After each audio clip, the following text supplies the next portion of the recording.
Parents మెచ్చిన university Sankalchand Patel university Gujarat. And Sridevi మీది ఒక వీడియో చూశాను. మీరు బ్లాక్ డ్రెస్ వేసుకొని బ్లాక్ స్పెట్స్ పెట్టుకొని ఎయిర్పోర్ట్లోనూ సంథింగ్ ఎక్కడో నడుచుకుంటూ వెళ్తా ఉన్నారు. అది బాగా వైరల్ అయింది. బట్ దాంట్లో మిమ్మల్ని ఎంతమంది చాలా మంది లవ్ చేశారు, బ్యూటిఫుల్ కామెంట్స్ పెట్టారు. కరెక్ట్. కొంతమంది మాత్రం బ్యాడ్ కామెంట్స్ పెట్టారు. లవ్ని ఎలా తీసుకుంటారు, హేట్ని ఎలా తీసుకుంటారు? నేను అసలు కామెంట్స్ చూడలేదండి. బట్ వీడియో అయితే బాగా వైరల్ అయింది. యాక్చువల్లీ అసలు నేను బుర్ర పని చేయలేదేమో తెలియదు, బట్ నేను బయటకు వచ్చి ఎయిర్పోర్ట్స్ ఉన్న ఫోన్ తీసుకున్నాను. అది అసలు వాళ్ళు రికార్డ్ చేశారా, ఏం చేస్తున్నారు అసలు నాకేం అర్థం కాలేదు. చాలా అంటే కొత్త వస్తున్నాను, నేను చూసా, ఓకే చూసాను, వెళ్ళాను. నేను ఇలా తీసి ఇది చేసుకుంటుంది కూడా వీడియో తీసారని నాకు తెలియదు అసలు. సో హే అంటే కామెంట్స్ అనేది ఆబ్వియస్లీ వస్తాయి, బట్ నేను పట్టించుకున్నాను అసలు. అంటే యాక్చువల్గా ఒక స్టార్ హీరోయిన్కి రావాల్సిన క్రేజ్ ఆల్రెడీ వచ్చేసింది. సో ఇట్లాంటివన్నీ చాలా జాగ్రత్తగా హ్యాండిల్ చేసుకోవాలి. సో ప్లస్ ఉంటుంది, మైనస్ ఉంటుంది. సో దానికి ప్రిపేర్ అయి ఉన్నారా? ఫస్ట్లీ నేను ఎంత అయితే లవ్ని తీసుకుంటానో ఆ కామెంట్స్ కూడా నేను అసలు అంటే పట్టించుకోను. ఓకే వాళ్ళు ఏమైనా ఒక అది సెన్సిబుల్ అనిపిస్తే మట్టుకు, లేదా అసలు పట్టించుకోను. అండ్ మీ ఇద్దరి గురించి మీ మాటల్లో ఒకసారి తెలుసుకుందాం. రోషన్లో మీకు నచ్చే గుడ్ క్వాలిటీ ఒకటి చెప్పండి, బ్యాడ్ క్వాలిటీ ఒకటి చెప్పండి. ఎప్పుడే ఏడిపిస్తాడండి, నాకు అది అస్సలు నచ్చదు. అది బ్యాడ్ క్వాలిటీ. గుడ్ క్వాలిటీ ఏంటంటే ఏం చెప్పాలి, ఏం చెప్పాలని ఆలోచిస్తుంది. అంటే చాలా బ్యాడ్ క్వాలిటీ ఏమో చాలా ఫాస్ట్ గా చెప్పేసింది. గుడ్ క్వాలిటీ అని కాదు కానీ నాకు ఎప్పుడైనా కానీ వీడు ఎలా అంటే అసలు ఏమని చెప్తా అంటే, నేనైనా కానీ నార్మల్గా నాకు 100 ఆలోచనలు తిరుగుతాయి. బట్ ఈ అబ్బాయి అసలు అలా కాదు. అసలు ఎంత కాన్స్టెంట్ ఉంటాడంటే సినిమా మీద, నాకు అది చాలా ఇష్టం. అంటే ఆ సినిమాలో మీరు ఇంకా పిచ్చోడు అయిపోయినట్లా ఉంటాడు. సో అది నాకు చాలా ఇష్టం. అంటే అన్ని పట్టించుకోడు అసలు, అంటే అన్ని హార్డ్ తీసుకోడు. సో సినిమా సినిమా సినిమా అది ఇష్టం నాకు. సో చాలా ప్యాషన్ టువర్డ్స్ ప్యాషన్ చాలా పర్టికులర్గా ఉంటాడు. సో అది చాలా ఇష్టం. థ్యాంక్స్. సోషల్ నీట్ అన్న బేసిక్ 365 డేస్ అన్ని మూడ్ స్వింగ్స్ ఉంటాయి బేసిక్గా. అంటే ప్రతి ఒక్క మినిట్ మూడ్ స్వింగ్స్ లోనే ఉంటది. ఇన్స్టెంట్ అలా ఇప్పుడే నవ్వుతుంది, ఇప్పుడే ఏడుస్తుంది, ఇప్పుడే కోపడుతుంది. అది అంటే ఇప్పుడు ఇన్ని డేస్ నేను ట్రావెల్ చేసినా తన యాక్చువల్ క్యారెక్టర్ నాకు ఇప్పటికీ అర్థం కాదు. అదో బ్యాడ్ థింగ్ అనొచ్చు, ఏంటో తెలీదు. ఒక గుడ్ థింగ్ ఏంటంటే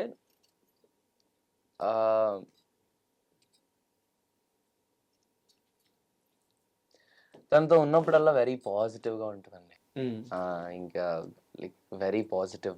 ఆ వైబ్స్, ఆ ఆరా అంత మన చుట్టూనే ఉన్న ఫీలింగ్ వస్తుంది. ఇప్పుడు అలా నవ్వుతూ తింగరగా చేస్తుంటది కాబట్టి ఇంకేడిపోయడం అలా నవ్వు వస్తుంటది. అది బ్యాడ్ థింగ్ అంది కాబట్టి అలా తింగరగా ఉంటే నాకు ఏం చేయాలో అర్థం కాదు కదా. So yeah. And band Melam movie first మనం అందరూ అనుకుంది ఏంటంటే March 13th రిలీజ్ అవుద్ది అని చెప్పేసి. ఇప్పుడు డేట్ పోస్ట్ పోన్ అయింది. భయంగా ఉందా? ఏం ఆలోచిస్తున్నా డేట్ పోస్ట్ పోన్ అవ్వడం? మా మైండ్ ఇంకా ప్రాసెసింగ్ లో ఉందండి. అంటే రేపేం మారుతుందో కూడా తెలియదు. సో మేమేం ఫిక్స్డ్ గా లేము, but 26th is fixed. But మీ ఇద్దరికి అంటే మీరు చెప్పిందే, ఇద్దరికి పవన్ కళ్యాణ్ అంటే విపరీతమైన ఇష్టం కదా. పవన్ కళ్యాణ్ సినిమా వల్ల మీ సినిమా పోస్ట్ పోన్ అయిందా? అది కూడా ఒక రీజన్. ఎందుకంటే ఉస్తాద్ భగత్ సింగ్ వస్తుంది. అది నాకు తెలిసి నిన్ననే జరిగినట్లు డేట్ షిఫ్ట్. బట్ ఈ డేట్స్ గురించి ఒకటే అండి, మీ ఫస్ట్ 13 అని అనుకున్నాం కదా. సో సడన్లీ అది ఎందుకు షిఫ్ట్ అవుతుంది, దేనికి రీజన్ అసలు ఐడియా లేదు బేసిక్గా. బట్ యూనో కోన గారు కాల్ చేసి ఇప్పుడు మనం వెరీ రెండరింగ్లో ఉంది కదా. బట్ అది మాకు కూడా ఎగ్జాక్ట్ క్లారిటీ మాకు లేదు. ఒకవేళ ఫిక్స్ అయితే అది కాల్ చేసి కోన గారు చెప్పారు. ఇండియా చెప్పిన original date March 26th. Date మీకు మంచి డేటే అనిపిస్తుంది అంటే మాదేం లేదంటారా? అంటే ఏది జరిగినా మన మంచికే. సో మేము ఆ రాముడు వారి ఆశీస్సులతో అండ్ మా ఊలమ్మ తల్లిని అడిగారు యాక్చువల్లీ కరెక్ట్, వెరీ ట్రూ. మీరే డేట్ ఫిక్స్ చేయండి అని చెప్పి, ఎందుకంటే మొన్న రాజమహేంద్రవరం మొత్తం అవన్నీ తిరుగుతున్నప్పుడు భీమవరం కూడా వెళ్ళాం. భీమవరం వెళ్ళినప్పుడు మా ఊళ్ళమ్మ తల్లి గుడి చాలా ఫేమస్ భీమవరంలో. సో అక్కడ మేము దండం పెట్టుకుంటూ కొనగారు అడిగారంట, అమ్మ మీరే ఏదో ఒక డేట్ ఫిక్స్ చేయండి, ఇది ఏ డేట్ లో ఉండాలో అర్థం కావట్లేదు, మీరే ఒక డేట్ ఫిక్స్ చేయండి అని అన్నారు. సో ఆ అమ్మ రాముల వారి కళ్యాణం రోజు రమ్మన్నట్లున్నారు. అందుకే మేము March 26th వస్తున్నాం. సూపర్. అండ్ మీ ఇద్దరికి ఒక సీరియస్ క్వశ్చన్, ఇందులో మీ తప్పు ఉందో లేదో నాకు తెలియదు, బట్ కొంత వివాదం అయితే అయింది. దీనిపైన మీరు క్లారిటీ ఇవ్వాలి. కోర్టు మూవీలో ప్రేమలో అనే సాంగ్ ఉంది, దాన్ని కొరియోగ్రఫీ చేసింది ఎవరు గుర్తుందా మీకు? ఈశ్వర్ గారు. ఆయన ఒక ఇంటర్వ్యూలో మాట్లాడుతూ ఆ సాంగ్ చాలా సూపర్ హిట్ అయింది, ఈవెన్ హీరో హీరోయిన్ ఇద్దరు వాళ్ళిద్దరు ఎక్కడికి వెళ్ళినా సరే ఫస్ట్ ఆ సాంగ్ ప్లే చేసే వాళ్ళు మాట్లాడేవాళ్ళు, అంత పెద్ద సక్సెస్ అయింది, వాళ్ళిద్దరికి మంచి పేరు వచ్చింది, మూవీకి మంచి పేరు వచ్చింది. బట్ ఎవ్వరు కూడా ఎక్కడా కూడా ఏ స్టేజ్ మీద కూడా నా పేరు చెప్పలేదు అని చెప్పి ఆయన ఒక ఇంటర్వ్యూలో మాట్లాడారు. లేదు, ప్రీ రిలీజ్ లో కానీ లేదా ఇది మేము చేసినప్పుడు కానీ ఆయన ప్రతి ఈవెంట్ లోనే ఉన్నారు. లైక్ నాకు కూడా వచ్చిన రీల్, బట్ క్వశ్చన్ అడిగింది ఎవరో క్వశ్చన్ అడిగింది అడగలేదు. బట్ మీరు అడిగిన దానికి నేను చెప్పేది ఏమంటున్నానంటే, సార్ ఆ ఫిలిం ఇట్ సెల్ఫ్ అందరికీ చాలా స్పెషల్. అందరం కొత్త వాళ్ళం, అందరికీ కొత్త కొత్త ఎక్స్పీరియన్స్. నాకు ఇప్పటికీ ఒకసారి స్టేజ్ ఎక్కినా, నేను ఎన్నిసార్లు ఎక్కినా ఫీల్ చాలా కొత్తగా అనిపిస్తూ ఉంటుంది. నేను ఆ సినిమా రిలీజ్ అయిన తర్వాత అది ఎలా, ఆ ఆరా ఎలా ఉంటుందో తెలుసు కదా సార్, ఒక మంచి బ్లాక్ బస్టర్ అయిన సినిమాకి ఉండే ఆరా. సో ఆ ఫీలింగ్లో, ఎగ్జైట్మెంట్లో నాకు తెలిసి నేను ప్రీ రిలీజ్ ఈవెంట్లో మాట్లాడాను, వేరే వేరే జరిగిన ఈవెంట్స్లో కూడా మాట్లాడాను. ఐ గెస్ ఆయన అది చూడడం మిస్ అయ్యి ఉండొచ్చేమో. ఎందుకంటే ఇప్పుడు కాలేజ్ ఈవెంట్స్లో ఆబ్వియస్లీ మాకు మైక్స్ ఇచ్చి దాని గురించి మాట్లాడమని, అంటే ఓవరాల్ క్రూ గురించి ఉండదు కాబట్టి నాకు తెలిసి నేను ఆయన గురించి ఆబ్వియస్లీ మాట్లాడాను. అండ్ యూనో నా నెక్స్ట్ సినిమాలో కూడా ఆయన సింగిల్ కట్ చేస్తున్నారు. సో ఇక్కడ నాకు తెలిసి ఆయన ఫీల్ అయ్యారంటే నేను చాలా ఫీల్ అవుతున్నాను అదేంటి అని. బట్ నేను అడిగిన క్వశ్చన్ అయితే మీ దాకా వచ్చిందా? అది మా దాకా అంటే రీల్స్ లో అయితే చూసాం, రీల్స్ నాకు అయితే వచ్చింది ఒకటి, తెలియదు. అండ్ నాని గారి గురించి చెప్పండి, ఎందుకంటే చాలా మందికి తెలుసుకోవాలంటది. ఇప్పుడు ఆయన ఇది వరకు ఒక మాట అన్నారు, దూరం నుంచి చూసేవారికి నేను కట్టేది చిన్న ఇటుకలు మట్టుకే కనిపిస్తాయి, ఏదో ఒక రోజు పెద్ద కోట వద్ద గోడ వద్ద చెప్పారు. సినిమా తప్పించి ఆయనకి వేరే ప్రపంచమే తెలియదు. సో అసలు నాని గారి లైఫ్ స్టైల్ ఎలా ఉంటుంది మీరు చాలా దగ్గర నుంచి చూసారు కాబట్టి, ఆయన సినిమాని ఎలా లవ్ చేస్తాడు, మనుషులతో ఎలా ఉంటాడు, నాని గారి గురించి మీ మాటల్లో చెప్పమంటే ఏం చెప్తారు? నేను ఇంతకుముందు అన్నయ్యని అడ్మైర్ చేస్తూ ఉండేవాడినండి, ఆయన సినిమాలు కానీ, ఆయన చూసింగ్, ఆ స్క్రిప్ట్ సెలెక్షన్ కానీ. బట్ ఎప్పుడైతే నా కోట్ తగిలి నేను ఎప్పుడైతే వాల్ పోస్ట్ ఆఫీస్లో తిరగడం స్టార్ట్ చేశానో, ఎప్పుడైతే నేను నాని అన్న గోడలో ఒక చిన్న పక్కన ఒక ఇటుక అయ్యానో, అంటే అతన్ని దగ్గరగా చూసే అవకాశం వచ్చిందో, ఇంకా సినిమా పిచ్చోడే అండి ఆయన. ఇంకా ఆయనకు అది తప్పితే ఇంకే ప్రపంచమే ఉండదు. యూనో ఆయన ఇప్పుడు మొన్న మీరు శ్రీకాంత్ తోటేలా అన్న క్యాప్షన్ అయినా చదువుంటే, అన్న మీరు జడలు వేసుకోవాలి, ఓకే శ్రీకాంత్ నీ ఇష్టం అన్నారంట. అన్న ఇంకేదో చేయాలి అన్న మీ ఇష్టం. అలాగే ఉండేది సార్. మీకు తెలుసా, కోర్టు చేసే టైంలో కూడా కోర్టు కథ అంతా వినగానే పైకి లేసి వెల్కమ్ టు వాల్ పోస్ట్ అని జగదీష్ అన్నకు చెప్పారు. అండ్ ఎవరైతే ఉంటారో పిలిచి ఈ సినిమాకి ఏం కావాలో మొత్తం అడిగింది ఇలా ఇచ్చండి అని అన్నారు. కోర్టులో అసలు ఎటువంటి, అంటే ఇప్పుడు అసలు దేనికి వెనకాడకుండా ఆ సినిమాని అలా చేశారు. అంటే సినిమా పిచ్చోళ్ళే చేస్తారు సార్ అలాంటివి. అంటే అతను ఉన్న హానెస్టీ, ఆ సినిమా మీద ఉన్న ఒక పిచ్చి, ఆ ప్రేమ అనేది ఇట్స్ వెరీ నైస్. మీరు చెప్పండి నాని గారి గురించి. అయ్యో, అంటే ఫస్ట్ నేను ఎప్పుడు అంటే నేను అక్కడ పూజలో కలిసాను ఆయన ఫస్ట్ టైం. సో ఆ తర్వాత ఎప్పుడైతే నేను డబ్బింగ్ స్టూడియోలో ఆయన కొంచెం సినిమా చూసి ఆయన లోపల ఉన్నాను, నేను డబ్బింగ్కి వెళ్తున్నాను సారథి స్టూడియోస్లో. సో ఆయన బయటకు వచ్చి హగ్ ఇచ్చి అద్దరు కొట్టేసరి, మీ ఇద్దరు అసలు వేరే, అసలు అంటే ఆయన అంత ఫస్ట్ టైం నా లైఫ్లో ఆయన నుంచి నేను వింటాం.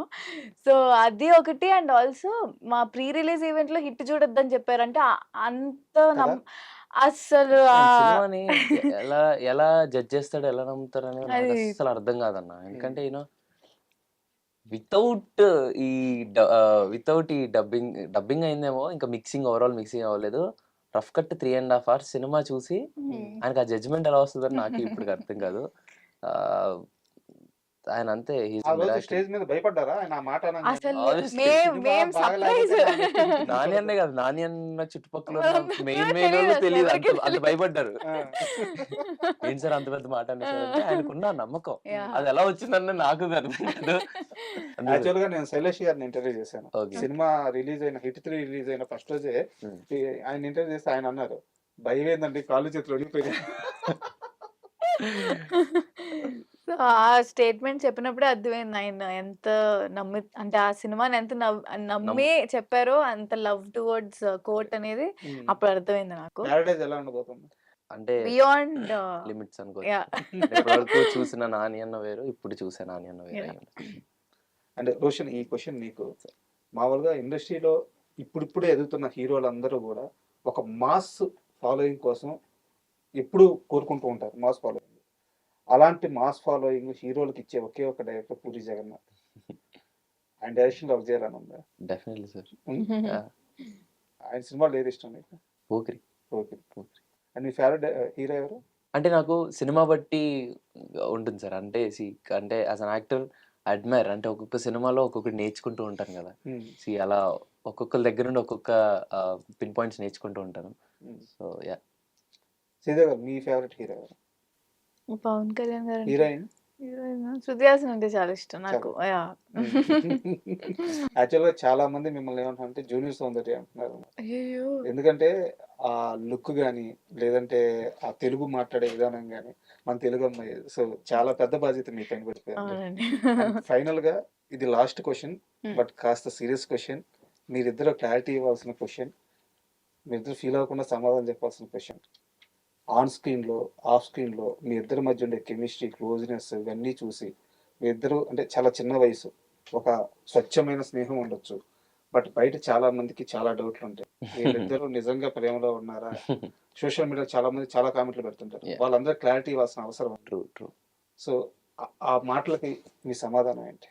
కోర్ట్ ముందు ఒక 2 years ముందు నుంచి మేము ఇద్దరం ఫ్రెండ్స్ అండి. అండ్ ఎప్పుడైతే కోర్ట్ సినిమా స్టార్ట్ అయిందో అప్పుడు మేము ఇంకా బెస్ట్ ఫ్రెండ్స్ అవ్వడం స్టార్ట్ అయ్యాం.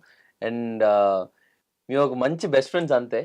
అండ్ మీరు కొన్నిసార్లు తెర మీద చూసేటప్పుడు మీకు నాకు చాలా మెసేజ్ కానీ అలా చూసాను నేను కూడా.